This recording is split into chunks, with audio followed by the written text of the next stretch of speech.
안녕하세요. 밤이 깊었네요. 오늘 하루도 고생 많으셨죠? 편안하게 쉬면서 오늘 밤 따뜻한 옛날 이야기를 들어보세요. 옛날 옛적에 어느 한적한 산골 마을에 춥고 시린 바람이 불어오던 시절의 이야기란다.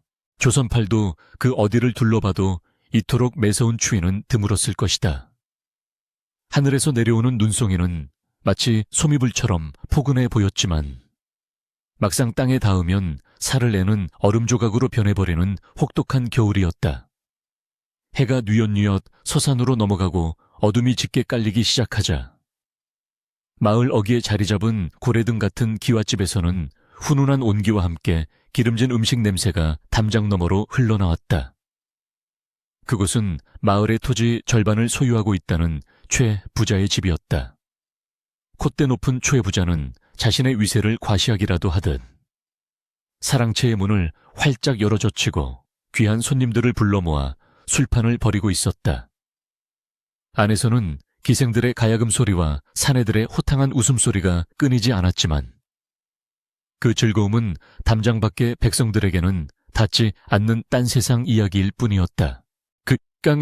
그 시가 최 부자댁 뒷마당 우물가에는 한 여인이 뼈마디가 으스러질 듯한 추위 속에서 빨래를 하고 있었다. 그녀의 이름은 연화였다. 나이는 고작 18 남짓 되었을까. 꽃처럼 피어나야 할 나이였으나 그녀의 행색은 초라하기 그지없었다. 얇은 무명 저고리 하나만을 걸친 채 연화는 꽁꽁 얼어붙은 우물물을 깨어 맨손으로 두꺼운 이불보를 빨고 있었다. 그녀의 손은 이미 오래전에 동상에 걸려 붉다 못해 검푸르게 변해 있었고 손등 곳곳이 터져 핏물이 배어 나오고 있었다. 하지만 연화는 아프다는 신음소리 한 번 내지 않았다. 아니, 낼 수 없었다는 것이 더 정확할 것이다. 그녀는 태어날 때부터 세상의 소리를 입 밖으로 내지 못하는 벙어리였기 때문이다. 차가운 바람이 우물가를 휘감아 돌 때마다 연화의 가냘픈 어깨가 심하게 떨렸다. 목덜미를 덮고 있는 거친 머리카락 사이로 흉측하게 일그러진 화상 자국이 언뜻언뜻 보였다. 아주 어릴 적 펄펄 끓는 물이 쏟아지는 바람에 생긴 그 흉터는 연화의 목에서부터 어깨까지 붉은 지렁이처럼 얽혀 있었다. 사람들은 그녀를 볼 때마다 혀를 차며 수군거렸다. 전생에 무슨 큰 죄를 지었기에 번거리에다 저런 흉측한 꼴을 하고 태어났느냐고 말이다. 부모도 없이 최 부자 댁에 부엌대기로 들어와 온갖 굳은 일을 도맡아 하는 연화에게 세상은 참으로 가혹하고 냉정한 곳이었다. 그녀에게 허락된 것은 오직 침묵과 노동뿐이었다. 사랑채에서 흘러나오는 웃음소리가 커질수록 연화의 가슴속 외로움은 더욱 깊어만 갔다. 그녀는 잠시 빨래 방망이질을 멈추고 멍하니 밤하늘을 올려다보았다. 칠흑 같은 어둠 속에서 눈송이가 하염없이 쏟아져 내리고 있었다. 배가 고팠다. 아침나절에 식은 밥 한 덩이를 물에 말아먹은 것이 전부였다. 줄인 배는 꼬르륵거리며 아우성을 쳤지만 그녀는 익숙한 듯 허리춤을 졸라맬 뿐이었다. 부엌에서는 하인들이 남은 고기와 전을 나르느라 분주했지만 감히 그 음식을 탐낼 수는 없었다. 최 부자는 성격이 괴팍하고 인색하기로 소문난 인물이라 하인들이 남은 음식을 먹는 것조차 아까워하며 감시하곤 했기 때문이다. 연화는 다시 차가운 물속으로 손을 집어넣었다. 손끝의 감각이 사라진 지는 이미 오래였다. 그때였다. 안채 마님 심부름을 하던 몸종 아이 하나가 헐레벌떡 뛰어와 연화의 등을 거칠게 떠밀었다. 대감마님께서 아끼시는 난초 화분에 물을 주어야 하는데 다른 하인들이 모두 술시중을 드느라 바쁘니 네가 가서 들여다보라는 것이었다. 연화는 젖은 손을 치마폭에 급히 문질러 닦고는 사랑채 별실로 향했다. 그곳은 최 부자가 큰돈을 들여 지은 온실과도 같은 방이었다. 방 안으로 들어서자 따뜻한 온기가 확 끼쳐왔다. 화로가 곳곳에 놓여 있어 마치 봄날처럼 따스했다. 그러나 그 따스함조차 연화에게는 사치처럼 느껴져 몸이 절로 움츠러들었다. 방 한가운데에는 최 부자가 목숨보다 아낀다는 귀한 난초가 자개장 위에 놓여 있었다. 저 멀리 청나라 상인에게서 거금을 주고 사왔다는 그 난초는 그러나 어쩐 일인지 잎이 누렇게 뜨고 줄기가 힘없이 축 늘어져 있었다. 최 부자는 용하다는 의원이며 식물에 밝다는 노인들을 불러 모아보았지만 누구도 그 난초를 살려내지 못하고 있었다. 연화는 조심스럽게 난초 앞으로 다가갔다. 그녀는 비록 말은 못하지만 살아있는 생명의 기운을 느끼는 데에는 남다른 감각이 있었다. 시들어가는 난초를 바라보는 연화의 눈빛에 안타까움이 서렸다. 연화는 본능적으로 손을 뻗어시든 잎사귀를 살며시 어루만졌다. 그녀의 거칠고 투박한 손가락이 난초의 잎에 닿는 순간 기이한 일이 벌어졌다. 마치 잠들어 있던 생명이 깨어나는 듯. 연화의 손끝에서 미세한 온기가 흘러나와 난초의 줄기를 타고 퍼져나가는 것 같았다. 연화는 자신도 모르게 난초에게 마음속으로 말을 건넸다. 많이 아프니 이 추운 겨울에 너도 참 외롭겠구나. 내가 널 낫게 해줄 수는 없겠지만 적어도 네가 혼자가 아니라는 걸 알려주고 싶어. 그녀의 순수한 마음이 전해진 것일까. 축 늘어져 있던 잎사귀가 아주 미세하게 떨리는 듯 했다. 그것은 누구의 눈에도 띄지 않을 만큼 작은 변화였지만 연화만은 분명히 느낄 수 있었다. 바로 그 순간이었다. 벌컥하고 방문이 열리더니 술에 거나하게 취한 최 부자가 들어왔다. 그는 손님들에게 자신의 보물인 난초를 자랑하러 온 참이었다. 그러나 그의 눈에 들어온 것은 천한 부엌대기 연화가 자신의 고귀한 난초를 감히 만지고 있는 광경이었다. 최 부자의 얼굴이 순식간에 붉게 달아올랐다.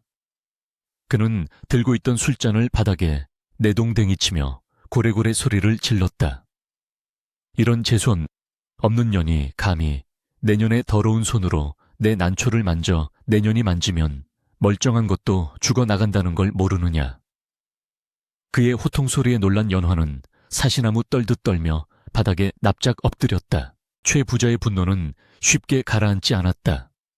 그는 평소에도 연화의 흉측한 외모와 벙어리라는 사실을 혐오해왔다. 집안에 우환이 생기거나 장사가 잘 안 될 때면 그는 을에 연화를 탓하곤 했다. 재수없 붙은 아이를 거두어 주었더니 은혜도 모르고 집안의 기운을 망치려 든다는 것이 그의 억지 논리였다. 술기운까지 오른 최 부자는 이성을 잃고 말았다. 그는 옆에 있던 장식용 회초리를 집어들고 연화의 등을 사정없이 내려치기 시작했다. 내년 때문에 내 귀한 난초가 죽어가고 있어 썩 나가지 못해 내 눈앞에서 당장 사라져라. 매서운 회초리가 얇은 저고리 위로 떨어질 때마다 연화는 소리 없는 비명을 질렀다. 살이 터지고 피가 배어 나왔지만 그녀는 반항 한번 하지 못하고 그저 잘못했다는 듯이 손을 싹싹 빌었다. 하지만 최 부자의 눈에는 그녀의 애원이 보이지 않았다. 그는 하인들을 불러 명했다. 여봐라, 당장 이 불길한 계집을 대문 밖으로 내쫓아라. 다시는 내 집 근처에 얼씬도 못하게 해라. 하인들은 주인의 섯을 퍼런 명령에 겁을 먹고 연화를 짐짝처럼 들어 올렸다. 연화는 바닥을 긁으며 버텨보려 했지만 건장한 사내들의 힘을 당해낼 수는 없었다. 그렇게 연화는 한겨울 밤 눈보라가 몰아치는 대문 밖으로 내동댕이 쳐졌다. 쿵 하고 육중한 대문이 닫히는 소리가 마치 세상과의 단절을 알리는 신호처럼 들렸다. 신발도 제대로 신지 못한 채 맨발로 눈밭에 나앉은 연화. 몸을 가릴 외투 하나 없이 찢어진 저고리와 치마만이 그녀를 감싸고 있었다. 살을 애는 듯한 칼바람이 그녀의 온몸을 파고들었다. 집 안에서는 여전히 흥겨운 잔칫소리가 들려왔지만 대문 밖은 적막과 공포만이 감도는 죽음의 공간이었다. 연화는 대문을 두드려볼까 생각도 했지만 이내 포기하고 말았다. 다시 들어가다가는 맞아 죽을지도 모른다는 공포가 추위보다 더 컸기 때문이다. 연화는 휘청거리는 다리를 간신히 지탱하며 걸음을 옮겼다. 어디로 가야 할지, 이 밤을 어떻게 버텨야 할지 막막하기만 했다. 마을 사람들은 모두 잠들었거나 문을 굳게 걸어 잠그고 있었다. 누구 하나 이 불쌍한 소녀를 거들떠볼 리 만무했다. 눈은 점점 더 거세게 쏟아져 내렸고 발을 디딜 때마다 눈이 발목까지 푹푹 빠졌다. 감각을 잃은 발은 이미 내 발이 아닌 것 같았다. 어머니, 아버지, 연화는 마음속으로 한 번도 본 적 없는 부모님을 불렀다. 서러움이 북받쳐 올랐지만 눈물조차 얼어붙어 흐르지 않았다. 얼마나 걸었을까? 마을을 벗어나 인적이 드문 상일로 접어들었을 때 연화의 체력은 한계에 다다랐다. 극심한 추위와 배고픔, 그리고 매질로 인한 고통이 그녀의 의식을 흐릿하게 만들었다. 눈앞이 가물거리고 다리에 힘이 풀렸다. 그녀는 결국 길가에 서 있는 늙은 소나무 아래 쓰러지고 말았다. 거친 소나무 껍질의 감촉이 등에 느껴졌다. 마치 이 나무만이 세상에서 유일하게 그녀에게 곁을 내어주는 것 같았다. 연화는 웅크린 채 가쁜 숨을 몰아쉬었다. 입에서 나오는 하얀 입김이 점점 옅어지고 있었다. 이렇게 죽는 것일까? 연화는 생각했다.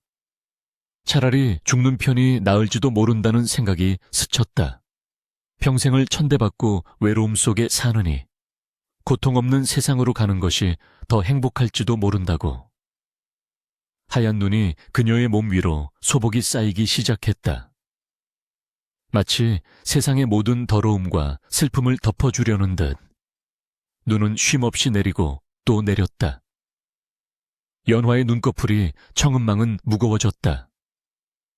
멀리서 들려오는 산짐승의 울음소리도 바람소리도 점점 멀어져 갔다. 의식이 어둠 속으로 잠겨가는 찰나 그녀는 꿈을 꾸는 듯한 환각을 보았다. 따뜻한 봄날 꽃이 만발한 들판에 자신이 서 있는 꿈을. 그렇게 연화는 차가운 눈더미 속에 파묻혀 서서히 생명의 끈을 놓고 있었다. 세상 그 누구도 그녀가 이곳에서 죽어가고 있다는 사실을 알지 못했다. 오직 무심한 달빛만이 구름 사이로 얼굴을 내밀어 눈 속에 묻힌 작은 생명을 비출 뿐이었다. 밤은 깊어가고 적막은 더욱 무겁게 내려앉았다. 이대로라면 날이 밝기 전에 연화는 차가운 시신으로 발견될 것이 분명했다.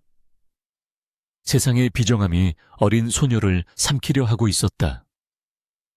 그러나 운명이란 참으로 알 수 없는 것이어서 가장 깊은 절망의 끝자락에는 언제나 예상치 못한 만남이 기다리고 있는 법이다.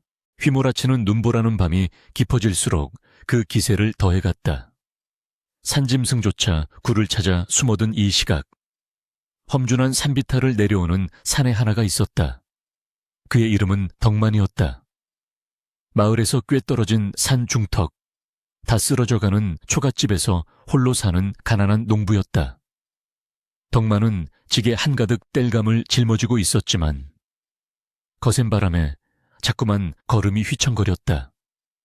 낡은 삼배 옷 사이로 파고드는 냉기는 살을 저미는 듯 했고 집신 사이로 들어온 눈이 녹아 발은 이미 감각을 잃은 지 오래였다. 30이 넘도록 장가도 못 가고 얼마 전 호르몬이마저 여인 그의 삶은 이 겨울바람만큼이나 시리고 고단했다. 어유, 날씨 한번 참 징하게도 춥구만. 이러다간 4명에 못 죽고 얼어 죽겠어. 덕만은 언손을 호호 불어가며 혼잣말을 중얼거렸다. 아무도 기다려주지 않는 집으로 돌아가는 길이었지만 그래도 서둘러야 했다. 어둠 속에서 길을 잃으면 그것으로 끝장이었다. 그가 마을 어귀의 늙은 소나무 근처를 지날 때였다. 눈 덮인 길가에 무언가 검은 형체가 불룩하게 솟아있는 것이 보였다. 처음에는 바위인가 싶었지만 바위치고는 모양새가 이상했다. 혹시 추위를 피해 내려온 노루나 고라니가 아닐까 싶어 덕만은 조심스럽게 다가갔다. 가까이 다가간 덕만은 소스라치게 놀라 지게를 내려놓았다. 눈 속에 파묻혀 있는 것은 짐승이 아니라 사람이었다. 그것도 아주 앳된 처녀였다. 하얗게 쌓인 눈을 털어내자 얇은 저고리 차림의 연화가 드러났다.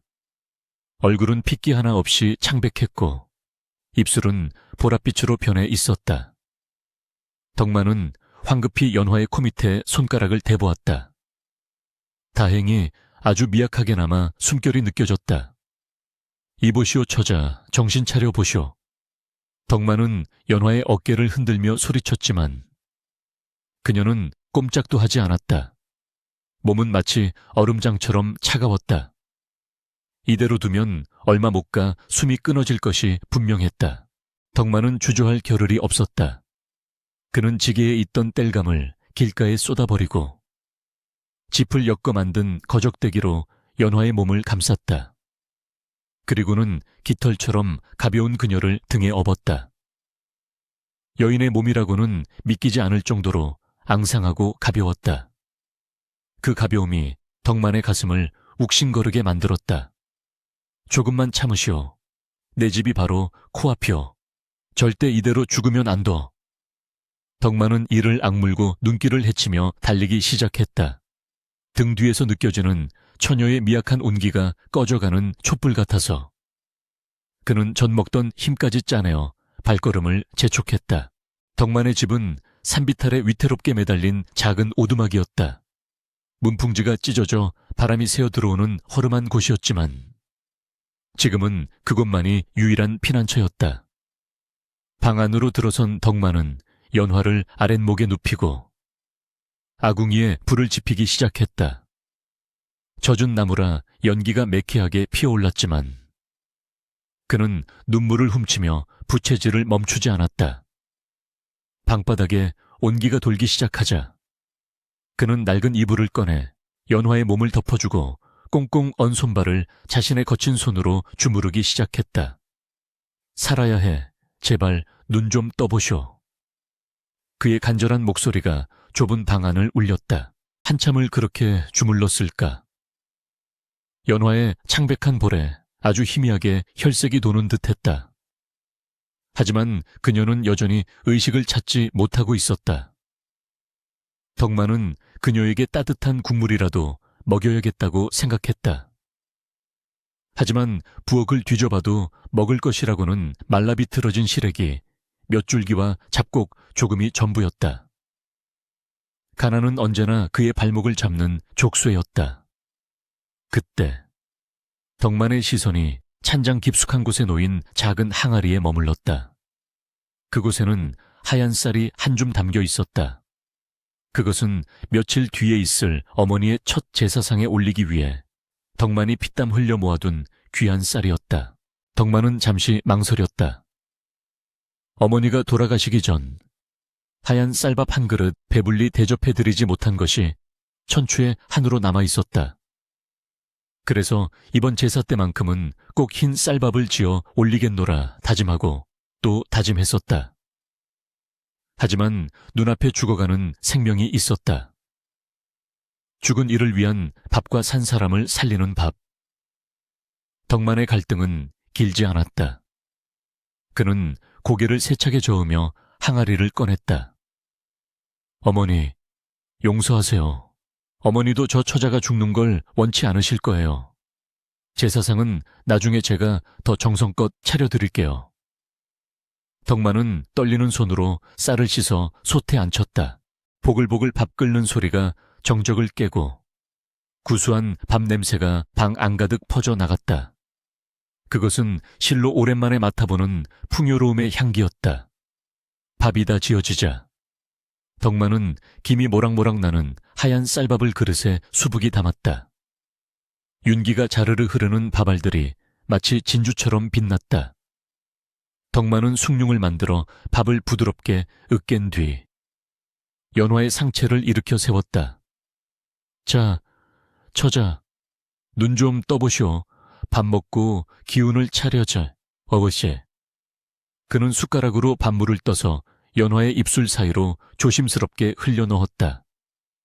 따뜻한 미음이 목구멍을 타고 넘어가자 연화의 눈썹이 꿈틀거렸다. 기적처럼 연화가 천천히 눈을 떴다. 흐릿한 시야 속에 걱정스러운 눈빛으로 자신을 내려다보는 낯선 사내의 얼굴이 들어왔다. 거칠고 투박한 얼굴이었지만 그 눈빛만은 봄 햇살처럼 따뜻했다. 연화는 본능적으로 몸을 움츠리며 공포에 질린 눈빛을 보였다. 최 부자 집에서 겪었던 끔찍한 기억이 되살아난 탓이었다. 하지만 덕만은 부드러운 목소리로 그녀를 안심시켰다. 겁먹지 마시오. 여기는 내 집이오. 내가 쓰러진 처자를 업고 왔소. 자, 이걸 좀 드시오. 그래야 사니까. 덕만은 다시 숟가락을 그녀의 입가에 가져갔다. 하얀 쌀밥. 평생 꽁보리밥이나 식은 누룽지로 끼니를 때우던 연화에게 그것은 꿈에서나 볼 수 있는 음식이었다. 코끝을 맴도는 달큰한 밥 냄새가 그녀의 얼어붙은 위장을 자극했다. 연화는 떨리는 입을 벌려 밥을 받아먹었다. 입안 가득 퍼지는 온기와 고소함. 그것은 단순한 음식이 아니었다. 죽음의 문턱에서 그녀를 끌어당기는 생명의 밧줄이자 태어나서 처음으로 받아보는 타인의 온전한 친절이었다.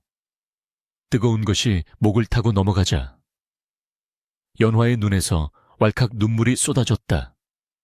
소리 없이 흐르는 눈물이 밥알과 섞여 목구멍으로 넘어갔다. 덕만은 말없이 그녀가 밥 한 그릇을 다 비울 때까지 숟가락질을 멈추지 않았다. 그릇이 바닥을 보이자 그는 그제야 안도의 한숨을 내쉬었다. 이제 좀 살 것 같소. 다행이요. 정말 다행이요. 덕만은 빈 그릇을 내려놓고 수건으로 연화의 입가를 닦아주었다. 그 손길이 어찌나 투박하면서도 조심스러운지 연화는 다시금 가슴이 먹먹해졌다. 그녀는 감사의 말을 전하고 싶었지만 입을 벙긋거릴 뿐 소리가 나오지 않았다. 당황한 연화가 손짓발짓을 하며 자신의 목을 가리키자 덕만은 대수롭지 않다는 듯 고개를 끄덕였다. 말을 못하는구려. 괜찮소. 말이야, 마음으로 하면 되는 것이지. 나는 최 부자댁에서 일한다는 벙어리 처자 이야기를 들은 적이 있어. 보아하니 사정이 딱하게 된 모양인데 갈 곳이 없으면 여기서 몸이 나을 때까지 지내시오. 누추하지만 찬바람은 피할 수 있을게요. 덕만의 말에는 어떠한 계산이나 흑심도 없었다. 그저 눈앞에 불쌍한 사람을 외면하지 못하는 순박한 심성뿐이었다. 연화는 덕만의 맑은 눈을 바라보며 깊이 고개를 숙였다. 흉측한 화상 자국도 말 못하는 장애도 이 사람 앞에서는 아무런 흉이 되지 않는 것 같았다. 그날 밤부터 기묘한 동거가 시작되었다. 가진 것 없는 두 사람의 삶은 팍팍했다. 덕만의 쌀독은 바닥을 드러냈고 땔감도 넉넉지 않았다. 하지만 좁은 방 안에는 이전에는 없었던 온기가 감돌았다. 연화는 몸이 조금 회복되자 가만히 누워만 있지 않았다. 그녀는 덕만이 일하러 나간 사이 불편한 몸을 이끌고 집안 구석구석을 쓸고 닦았다. 그녀의 손길이 닿는 곳마다 묵은 먼지가 사라지고 반질반질 윤이 나기 시작했다. 찌그러진 솥단지도 낡은 마루도 그녀의 손을 거치면 새 것처럼 생기를 되찾았다. 며칠 뒤 덕만은 내년 봄에 심을 씨앗들을 꺼내어 손질하고 있었다. 작년 흉작으로 인해 씨앗 상태가 좋지 않아 걱정이 태산이었다. 쭈글쭈글하고 거무튀튀한 콩과 옥수수 나탈들을 보며 덕만은 한숨을 쉬었다. 이걸 심어서 싹이나 제대로 트려나 모르겠네. 올해 농사도 망치면 큰일인데.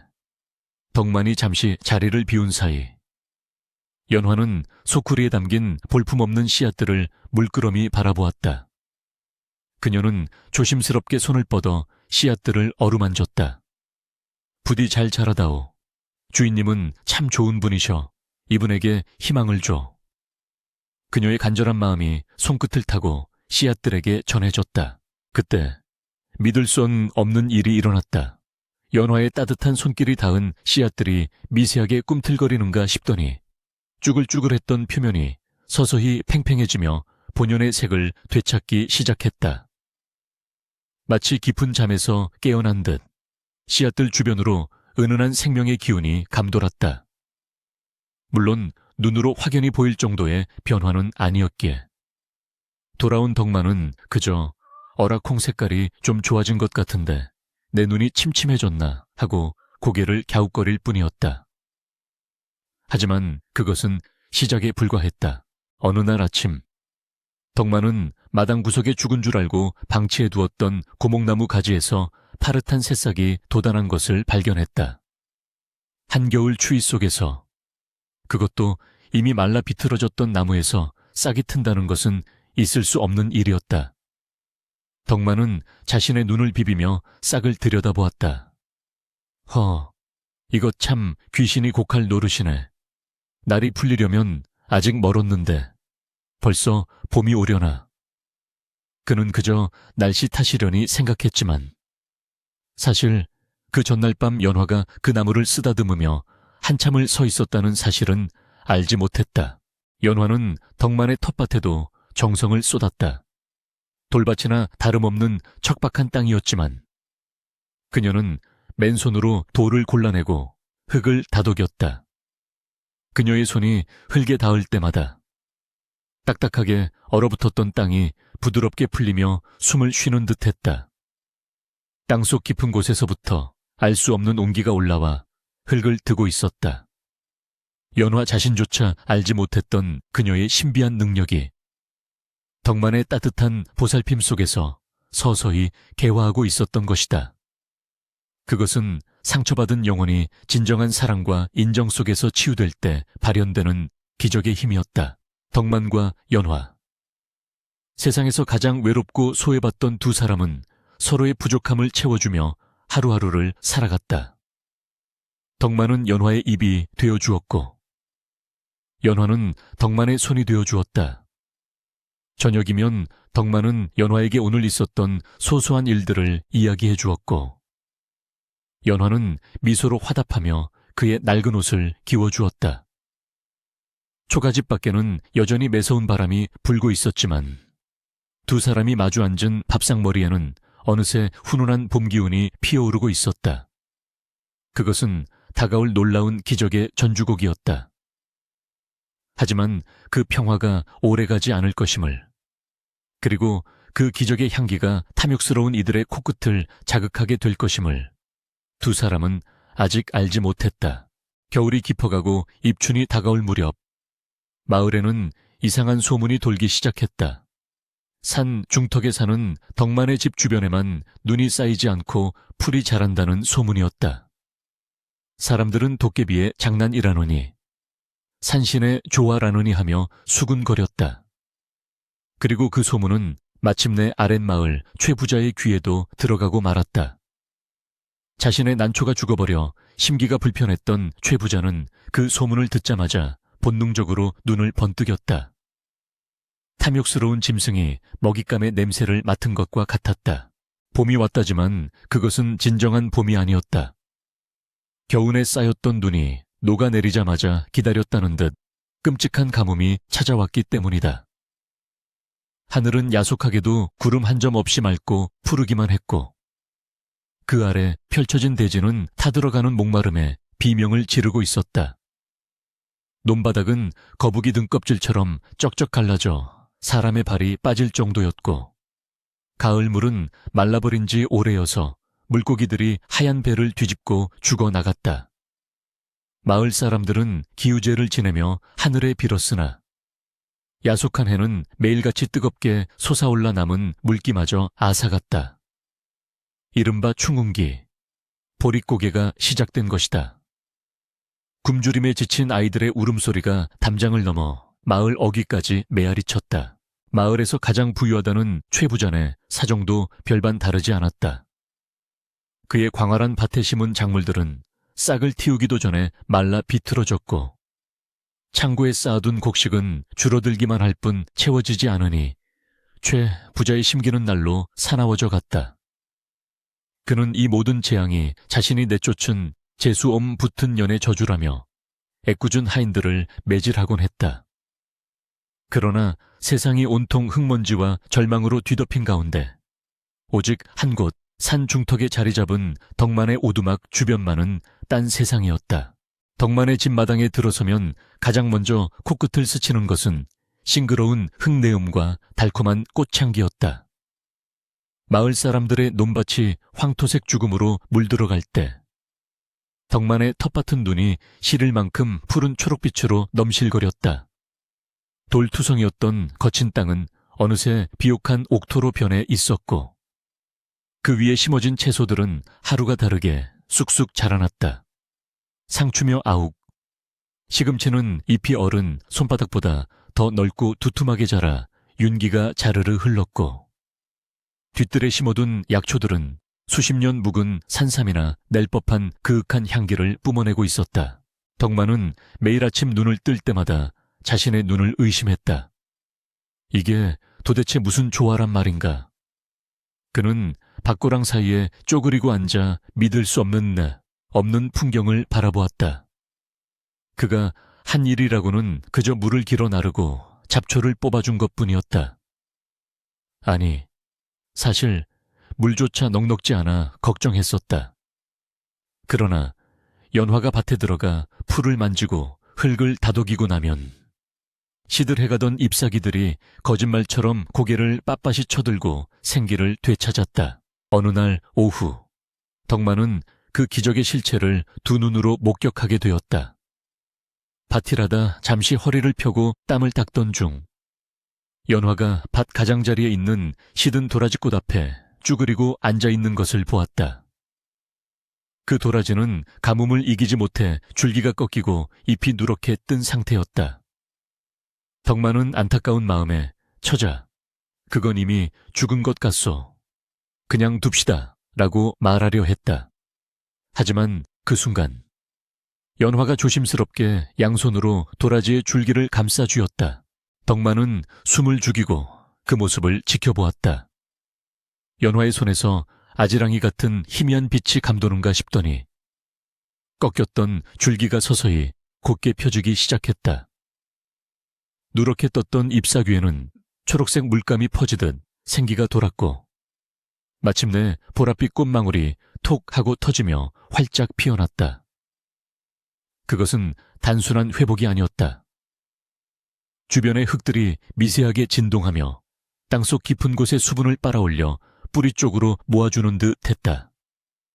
흙과 식물, 그리고 연화가 하나로 연결되어 숨쉬는 경이로운 광경이었다. 덕만은 들고 있던 호미를 떨어뜨리고 말았다. 쇳소리에 놀란 연화가 화들짝 뒤를 돌아보았다. 그녀는 혹여나 덕만이 자신을 요물이라 여기고 두려워할까봐 겁에 질린 표정으로 뒷걸음질 쳤다. 자신의 이 기이한 능력 때문에 평생을 숨죽여 살아왔던 그녀였다. 최 부자도 다른 사람들도 그녀 근처에서 이상한 일이 생기면 모두 재수 없다며 침을 뱉지 않았던가. 연화는 몸을 바들바들 떨며 고개를 숙였다. 하지만 덕만은 천천히, 아주 천천히 그녀에게 다가갔다. 그리고 흙투성이가 된 그녀의 손을 자신의 투박한 두 손으로 따뜻하게 감싸 쥐었다. 미안하오, 놀라게 하려던 건 아니었어. 덕만의 목소리는 떨리고 있었지만 그 안에 담긴 것은 두려움이 아니라 벅차오르는 감동이었다. 나는 당신이 그저 몸이 약하고 안타까운 처자인 줄만 알았어. 헌데 당신은 하늘이 내린 귀한 사람이었구려. 당신 손은 저주받은 손이 아니라 생명을 살리는 약손이오. 덕만의 진심 어린 말에 연화의 눈이 커졌다. 태어나서 처음 들어보는 말이었다. 모두가 흉측하다 손가락질하던 화상 입은 목, 남들과 소통하지 못하는 벙어리, 그리고 기이한 기운. 그 모든 것이 그녀를 괴물로 만들었다고 생각했다. 그런데 이 우직한 남자는 그녀를 귀한 사람이라 불러주었다. 연화의 눈에서 굵은 눈물방울이 뚝뚝 떨어져 덕만의 손등을 적셨다. 덕만은 거친 엄지손가락으로 그녀의 눈물을 닦아주며 환하게 웃었다. 이제 알겠소. 우리 집이 이렇게 풍요로워진 건 다 처자 덕분이오. 고맙소. 정말 고맙소. 그날 이후 두 사람 사이에는 더 깊은 신뢰가 싹 텄다. 덕만은 연화가 갖고 오낸 최상급 약초와 채소를 장에 내다 팔기 시작했다. 그는 혹여 소문이 잘못 날까봐 조심스레 아주 조금씩만 물건을 내놓았다. 하지만 낭중지추라 했던가 주머니 속의 송곳은 뚫고 나오기 마련이었다. 덕만이 내놓은 더덕이며 도라지는 향이 진하고 맛이 일품이라 먹으면 앓던 병도 낫는다는 소문이 순식간에 퍼져나갔다. 사람들은 덕만을 약초 도사라 부르며 그 비결을 궁금해했다. 그리고 마침내 그 소문은 뱀처럼 교활한 최 부자의 귓속까지 파고들었다. 뭐라 그 찢어지게 가난한 덕만 놈이 산삼보다 귀한 약초를 캐다 판다고. 최 부자는 눈을 희번덕거렸다. 자신의 밭은 다 말라 죽어 가는데 산비탈 척박한 땅에서 금지옥엽 같은 작물이 나온다는 게 도무지 믿기지 않았다. 그는 신복인 마름과 건장한 장정 몇 명을 대동하고 산으로 향했다. 덕만의 오두막을 직접 확인하고 만약 그가 자신의 땅이나 물을 몰래 훔쳐 쓰고 있다면 본때를 보여주겠다는 심산이었다. 가파른 산길을 헐떡이며 올라온 최부자 일행의 눈앞에 믿을 수 없는 광경이 펼쳐졌다. 황량한 산 한가운데 마치 신선이 사는 무릉도원처럼 푸르름이 넘실거리는 밭이 있었다. 밭구락마다 탐스러운 채소들이 터질 듯 자라 있었고 울타리에는 호박이며 오이가 주렁주렁 매달려 있었다. 최 부자는 입을 딱 벌린 채 다물지 못했다. 질투와 탐욕이 뱃속에서부터 끌어올랐다. 이건 말도 안 돼. 내 땅에서도 안 되는 농사가 어찌 이런 척박한 곳에서. 그때 밭 한가운데서 일하고 있는 두 사람의 모습이 보였다. 덕만과 그 옆에서 물동이를 나르는 여인. 여인의 뒷모습이 어딘가 낯이 익었다. 흉하게 일그러진 목덜미의 화상 자국. 최 부자의 눈이 뱀의 눈처럼 가늘어졌다. 아니, 그는 단박에 알아보았다. 지난 겨울 자신이 반죽음으로 만들어 내쫓았던 벙어리 연화였다. 순간 최 부자의 머릿속에서 번개처럼 스치는 생각이 있었다. 난초가 죽어가던 날밤, 연화가 난초를 만지고 있었던 모습, 그리고 덕만네 밭의 기이한 풍요로움. 그래, 놈이 재주를 부린 게 아니었어. 전연이다. 전연에게 무언가 특별한 재주가 있는 게 분명해. 최 부자의 탐욕스러운 머리는 빠르게 돌아갔다. 그는 예전의 혐오감은 까맣게 잊은 채 연화를 다시 차지해야겠다는 욕망에 사로잡혔다. 전연만 있으면 말라비틀어진 자신의 농토를 다시 살려내고 거대한 부를 쌓을 수 있을 것이라는 계산이 섰다. 최 부자는 지팡이를 휘두르며 밭으로 성큼성큼 걸어 들어갔다. 하인들이 그 뒤를 따라 위압적인 분위기를 풍겼다. 이놈 덕만아, 이놈. 감히 내 종년을 훔쳐다가 여기서 살림을 차렸느냐. 벼락 같은 호통 소리에 덕만과 연화가 놀라 고개를 들었다. 연화는 최 부자의 얼굴을 보자마자 사색이 되어 덕만의 등 뒤로 숨었다. 공포로 덜덜 떠는 그녀의 손을 덕만이 꽉 잡아주었다. 덕만은 연장을 내려놓고 당당하게 앞을 막아섰다. 무슨 말씀을 하시는 겁니까, 훔치다니요. 지난 겨울 댁에서 내쫓아 얼어 죽어가던 사람을 제가 거두어 살린 것입니다.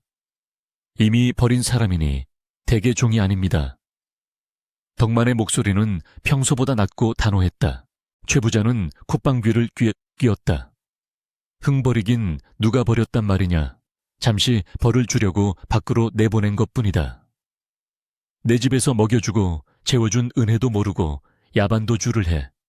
그리고 내 놈은 남의 종을 유인해 꿰어냈으니 관에 고발하면 곤장 100대는 좋게 맞을 죄다. 최 부자는 억지를 부리며 하인들에게 눈짓을 했다. 여봐라, 당장 전연을 끌어내라. 그리고 내 허락 없이 남의 종을 데리고 산 대가로 이 밭의 작물들도 모조리 거두어 가자. 건장한 하인들이 덕만에게 달려들었다. 덕만은 필사적으로 저항했다. 안 된다, 이 사람을 데려갈 수는 없다. 그는 온몸으로 연화를 감싸 안으며 하인들의 주먹질을 받아냈다.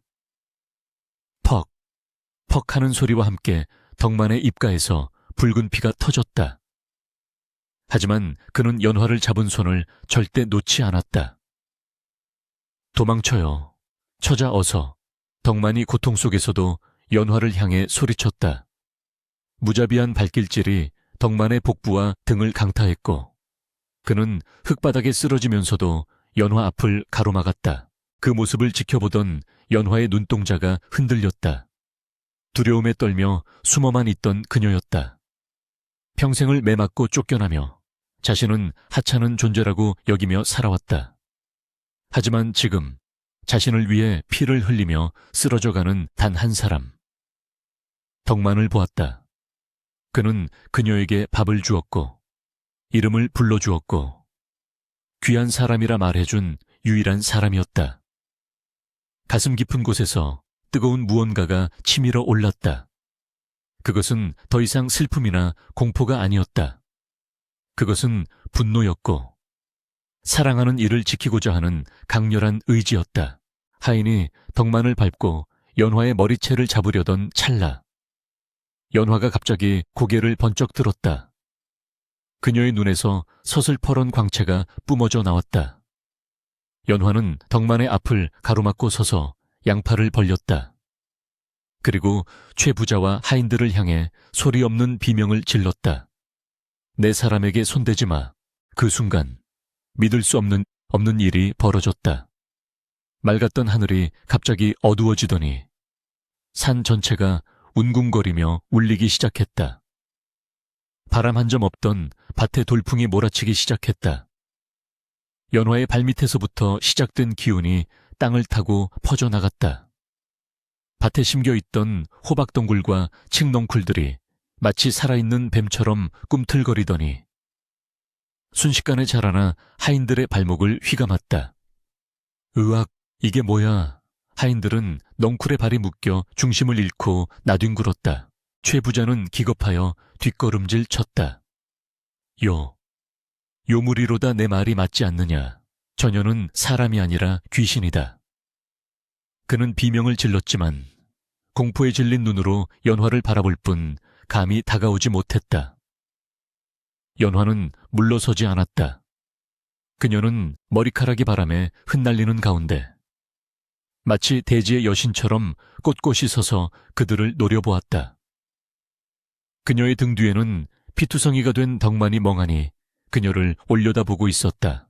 이제껏 본 적 없는 연화의 위험 있는 모습에 그리고 자연히 그녀의 분노에 호응하는 기이한 현상에 압도된 최 부자 일행은 감히 움직일 엄두조차 내지 못했다. 산새들조차 숨을 죽인 긴박한 대치 상황. 이것은 단순한 다툼이 아니었다. 탐욕과 순수, 억압과 자유가 충돌하는 거대한 싸움의 시작이었다. 그리고 연화는 이제 더 이상 숨죽여 우는 벙어리 소녀가 아니었다. 자신을 소중히 여겨준 사람을 위해 세상과 맞설 준비가 된 대지의 딸로 다시 태어나고 있었다. 거센 돌풍과 함께 덩굴들이 춤을 추던 밭에 돌연 엄숙한 목소리가 울려 퍼졌다. 멈추어라. 이게 대체 무슨 소란이냐. 천지를 뒤흔들던 바람이 거짓말처럼 잦아들고 하인들의 발목을 조이던 칡넝쿨들이 스르르 풀려 바닥으로 돌아갔다. 숨막히는 정적 속에서 마을 어귀로부터 관복을 입은 사내와 포졸들이 걸어오고 있었다. 그는 가뭄 피해를 살피기 위해 민정시차를 나온 고을 사또였다. 우연히 산길을 지나다 기이한 기운과 소란을 감지하고 발길을 돌린 것이었다. 사색이 된 최 부자는 넝쿨에서 풀려난 하인들의 부축을 받으며 사또 앞으로 기어갔다. 그는 이 상황을 역이용할 심산으로 바닥에 머리를 찌으며 억울함을 호소했다. 아이고, 사또나리 마침 잘 오셨습니다. 저것들을 보십시오. 저 계집은 요물입니다. 귀신 곡할 요술을 부려 내 선량한 종들을 해치려 했습니다. 저놈 덕만이는 요녀와 결탁하여 내 재산을 탐하고 있사오니 부디 엄벌에 처해 주시옵소서. 최 부자는 침까지 튀겨가며 거짓을 고했다. 그의 눈은 도끼로 가득 차 있었다. 사또는 뒷짐을 진 채 날카로운 눈매로 좌중을 둘러보았다. 그의 시선이 피투성이가 된 채 연화를 지키고 서 있는 덕만과 분노와 슬픔이 뒤섞인 눈으로 앞을 응시하는 연화, 그리고 황무지 가운데 기적처럼 푸르게 우거진 밭을 차례로 훑었다. 사또는 천천히 입을 열었다. 최 부자, 내 말대로라면 저 여인이 요물이라 흉한 일을 꾸민다는 것이냐? 예, 그렇습니다요. 보시다시피 멀쩡한 덩굴이 사람을 공격하지 않았습니까? 저것은 사람이 아닙니다. 최 부자가 고래고래 소리쳤다. 그러자 사또가 껄껄 웃으며 최 부자의 밭이 있는 아랫마을을 가리켰다. 허면 묻겠다. 네가 말하는 요물이 머무는 이곳은 가뭄 속에서도 온갖 곡식과 약초가 넘쳐나는데 어찌하여 선량한 내 땅은 쩍쩍 갈라져 풀 한 폭이 자라지 않는단 말이냐. 하늘과 땅이 요물을 축복하고 선인을 징벌한다는 말은 성현의 말씀 어디에도 없다. 땅은 거짓말을 하지 않는 법. 이곳의 풍요로움은 요술이 아니라 지극한 정성의 결과가 아니겠느냐. 사또의 전국을 찌르는 말에 최 부자는 꿀먹은 벙어리처럼 입을 다물지 못했다. 그때였다. 산 아래에서 웅성거리는 소리가 들리더니 마을 사람들이 낙과 호미를 들고 산비탈로 몰려 올라왔다. 덕만의 집에서 소란이 났다는 소식을 듣고 한 걸음에 달려온 이들이었다. 그들은 평소 덕만과 연화에게서 채소를 얻어먹고 굶주림을 면했던 이웃들이었다. 사도나리 최 부자의 말은 모두 거짓입니다. 촌장이 앞으로 나서며 외쳤다. 지난 겨울 최 부자는 저 불쌍한 연화 아가씨를 밥 한 끼 축낸다고 엄동설 안에 내쫓아 얼어 죽게 만든 장본인입니다. 덕만이가 아니었다면 아가씨는 이미 이 세상 사람이 아니었을 겁니다. 두 사람은 굶주리는 저희에게 자신들이 먹을 식량까지 나누어준 생불 같은 사람들입니다. 맞습니다. 덕만인의 밭이 잘 되는 건 하늘이 그 착한 마음씨에 복을 내린 덕분이지. 요술이라니요. 천벌을 받을 소리입니다. 마을 사람들의 성토가 이어졌다. 여기저기서 최 부자의 악행을 고발하는 목소리가 터져나왔다. 소장료를 착취하고 흉년에도 곡식을 빌려주지 않고 고리 대금놀이를 했던 최 부자의 죄상이 낱낱이 드러났다. 사또의 얼굴이 불그락푸르락해진 최 부자를 향해 서리발처럼 차가워졌다. 듣거라 너는 부유한 자로서 베풀지는 못할 망정. 힘없는 자를 핍박하고 탐욕에 눈이 멀어 하늘의 뜻을 거스르려 했다. 게다가 관할을 기만하여 무고한 일을 해하려 했으니 그 죄가 매우 중하다. 사또는 포졸들에게 명했다. 여봐라, 당장 저 탐관오리 같은 자를 형틀에 묶어 관하로 압송하라. 내 엄히 문초하여 그 죄를 물을 것이다. 포졸들이 최 부자와 하인들을 밧줄로 굴비 엮듯 엮어 끌고 내려갔다. 아이고, 억울합니다, 사또나리. 최 부자의 비명소리가 산자락에 메아리쳤지만 누구 하나 동정하는 이가 없었다. 덕만은 그제야 긴장이 풀린 듯 다리에 힘이 풀려 주저앉았다. 연화는 급히 덕만에게 다가가 자신의 치맛자락을 찢어 그의 피 흐르는 이마를 닦아주었다. 그녀의 눈에서 하염없이 눈물이 흘러내렸다. 덕만은 아픈 와중에도 연화의 손을 꼭 잡으며 안심시키듯 미소 지었다. 괜찮소. 이제 다 끝났소. 아무도 우리를 괴롭히지 못할게요. 사또는 덕만과 연화에게 다가와 온화한 미소를 지었다. 자네들의 사연이 참으로 기특하구나. 내 오늘 본 것을 잊지 않고 조정에 보고하여 상을 내리도록 하겠다. 이 땅의 기운은 자네들의 고운 심성에서 비롯된 것이니 부디 그 마음 변치 말고 잘 가꾸어 나가게. 덕만과 연화는 사또에게 깊이 허리 숙여 절을 올렸다. 계절이 바뀌어 여름이 절정에 달했을 때 인과응보는 더욱 확실한 형태로 나타났다. 관에서 곤장을 맞고 막대한 벌금을 물고 풀려난 최 부자는 재기를 노렸으나 하늘은 그를 용서하지 않았다. 맑은 날씨에 갑자기 검은 먹구름이 최 부자의 땅 위로만 몰려들더니 주먹만한 우박이 쏟아져 남은 과수마저 모조리 망가뜨렸다. 설상가상으로 어디선가 날아온 메뚜기 떼가 최 부자의 창고에 침입하여 그나마 숨겨두었던 곡식마저 갉아먹어 버렸다. 쥐떼가 들끓고 전염병이 돌아 하인들마저 모두 도망가 버리니 고래등 같던 기와집은 흉가처럼 변해갔다. 결국 최 부자는 텅 빈 집에서 홀로 굶주림과 고독 속의 비참한 나날을 보내게 되었다. 반면 덕만의 산비탈 오두막은 웃음꽃이 끊이지 않았다.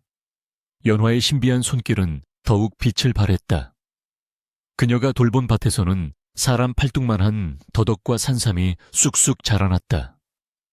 그 향기가 어찌나 진한지 심리 밖에서도 맡을 수 있을 정도였다. 소문을 듣고 전국 각지에서 거상들이 몰려와 황금을 싸들고 약초를 사갔다. 덕만과 연화는 순식간에 큰 부자가 되었지만 그들은 거만해지거나 사치하지 않았다. 두 사람은 산 아래 양지 바른 곳에 아담하지만 튼튼한 기와집을 새로 지었다. 그리고 넓어진 곳간을 언제나 활짝 열어두었다. 흉년이 들어 끼니를 잊지 못하는 이웃들에게 쌀과 약재를 아낌없이 나누어 주었다. 마을 사람들은 두 사람을 상골의 보살이라 부르며 칭송했다. 덕만은 연화를 위해 비단 옷과 고운 장신구를 사주려 했지만 연화는 고개를 저으며 낡은 무명옷을 깨끗이 빨아 입는 것을 더 좋아했다. 그녀에게 진정한 행복은 비단 옷에 있는 것이 아니라 덕만과 함께 흙을 만지며 살아가는 그 매일에 있었기 때문이다. 그해 가을, 온 들판이 황금빛으로 물들 무렵 덕만의 집에는 또 하나의 경사가 찾아왔다. 연화의 배가 남산만큼 불러오더니 건강하고 우렁찬 울음소리가 온 집안을 가득 채운 것이다. 사내 아이였다. 아이는 연화를 닮아 눈이 맑고 덕만을 닮아 뼈대가 굵었다. 신기하게도 아이가 태어나던 날 연화의 목에 있던 붉은 화상 흉터가 씻은 듯이 옅어지더니 마치 꽃집 모양의 고운 자국으로 변해버렸다. 더 이상 흉측한 상처가 아닌 그녀가 견뎌온 인고의 세월을 증명하는 아름다운 훈장이 된 것이다. 세월은 유수와 같이 흘러 어느덧 10년이 지났다. 어느 눈 내리는 겨울밤 덕만과 연화는 따뜻한 아랫목에 앉아 창밖을 내다보고 있었다. 밖에는 10년 전 그날처럼 한방눈이 소복소복 쌓이고 있었다. 방 안에는 그들의 아이가 곤히 잠들어 있었고 화로 위에는 고구마가 달콤한 냄새를 풍기며 익어가고 있었다. 덕만은 주름진 손으로 연화의 손을 잡으며 말했다. 부인, 기억나시오? 우리가 처음 만났던 그 밤 말이오. 연화는 말없이 고개를 끄덕이며 덕만의 어깨에 머리를 기대었다. 비록 말은 하지 못해도 그녀의 눈빛은 그 어느 때보다 많은 이야기를 하고 있었다. 죽음의 문턱에서 자신을 살려낸 그 따뜻한 밥 한 그릇, 자신을 짐승이 아닌 귀한 사람으로 대접해준 그 마음.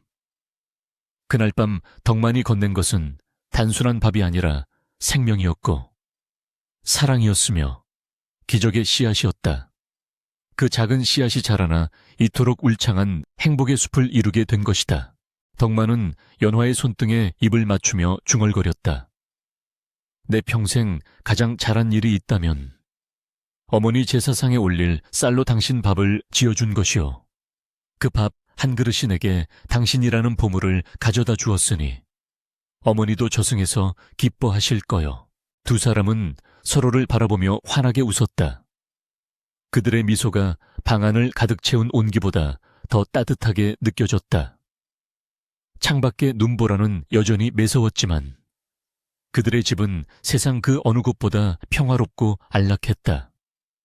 헐벗고 굶주린 이에게 건넨 작은 선의가 만들어낸 기적은 그렇게 오래오래 그 마을의 전설이 되어 전해져 내려왔단다.